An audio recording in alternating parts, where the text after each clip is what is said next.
ভবিষ্যতের দুনিয়ায় মানুষের জীবন পুরোপুরি স্মার্ট হয়ে গেছিল। মানুষ ঘুমিয়ে ঘুমিয়ে গাড়ি চালাতে পারতো আর রোবট তাকে রাস্তা পার করে দিত। টেনিস খেলার জন্য মানুষকে বাইরে যেতে হতো না, শুধু স্মার্ট চশমা পরলেই খেলা শুরু হয়ে যেত।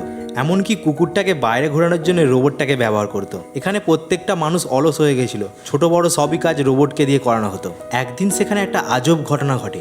এই মহিলাটা সবেমাত্র তার যোগব্যায়াম শেষ করে টেবিলে রাখা ফটো ফ্রেমটাকে সে মনের মতো জায়গায় সরায়। রোবটটা ফটো ফ্রেমটাকে আবার আগের জায়গায় রেখে দেয়। মেয়ে ছেলেটা আরেকবার সরাতেই রোবটটা জেদ দেখাতে শুরু করে আর দুজনের মধ্যে টানাটানি শুরু হয়ে যায়। এটা দেখে মহিলার কুকুরটা চেঁচাতে শুরু করে দেয়। তখনই রোবটটা থেকে একটা লাল আলো জ্বলে ওঠে আর কুকুরটাকে জোরে দেয়ালের দিকে ছুঁড়ে ফেলে দেয়। এটা দেখে মহিলাটা প্রচন্ড ঘাবড়ে যায়। কুকুরটার দিকে তাকায়, দেখে যে তার মাথার চুলটায় আর্ধেক উড়ে গেছে। মহিলাটা তো প্রচন্ড রেগে যায় আর রোবটটা সেখান থেকে চলে যায়। এরপর সে কাস্টমার সার্ভিসে ফোনটা লাগায়। মহিলাটা চাইছিল কোনো মানুষের সাথে কন্ট্যাক্ট করতে, কিন্তু সময় পার হয়ে যাচ্ছিল, কেউ তার সাথে কন্ট্যাক্ট করছিল। তখন কাস্টমার সার্ভিস বলে রোবটটাকে বন্ধ করে দিতে। তখন মহিলাটা রোবটটাকে বন্ধ করার চেষ্টা করে, কিন্তু রোবটটা কিছুতেই বন্ধ হতে চাইছিল না, তার উপর আক্রমণ করে বসে। কাস্টমার সার্ভিস বলে রোবটটা এখন অ্যাকশন মোডে চলে এসেছে, সামনে ঘুরায় যাই পাবে তাই সে ধ্বংস করে দেবে। তখন মহিলাটা প্রচন্ড ভয় পেয়ে সোফাটার পেছনে লুকিয়ে পড়ে। কিছু সময়ের মধ্যেই রোবটটা ঘরে সাজিয়ে রাখা জিনিসপত্র সব ধ্বংস করে দেয়। তখন মহিলাটা কুকুরটাকে নিয়ে সেখান থেকে পালিয়ে যাওয়ার চেষ্টা করে, কিন্তু রোবটটা মহিলার উপর পিছন দিক থেকে আক্রমণ করে বসে। মহিলাটা মেঝের উপর পড়ে যায়, সামনে থাকা বালিশ একটা রোবটের দিকে ছুড়ে দেয়। রোবটটা বালিশটাকে পুরোপুরি ছিঁড়ে ফেলে। এই সুযোগে মহিলাটা বাথরুমের দিকে পালিয়ে যায়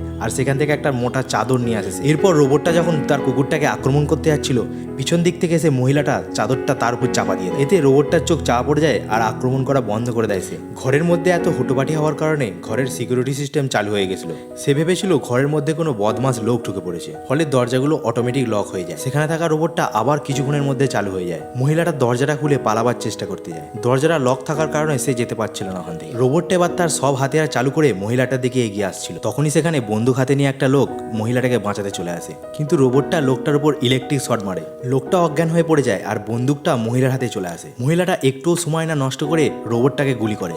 রোবটটা ধ্বংস হয়ে যায়। সে তার বাকি বন্ধুদের অ্যালার্ট করে দেয় আর সব রোবট সেখানে চলে আসে। যখন মহিলা আর লোকটা গাড়ি করে পালিয়ে যাচ্ছিল, বাকি সব রোবট তাদের পিছু করছিল। তখন কাস্টমার সার্ভিস বলে এদের হাত থেকে রক্ষা পেতে গেলে নতুন করে প্ল্যান কিনতে হবে আপনাকে। কিন্তু মহিলাটা পুরোপুরি বিরক্ত হয়ে যায়। মহিলাটা হেডফোনটা ছুঁড়ে ফেলে দেয় আর সে ঠিক করে নিজের জীবনটা একাই কাটাবে, কোনো রোবটের সাহায্য ছাড়াই।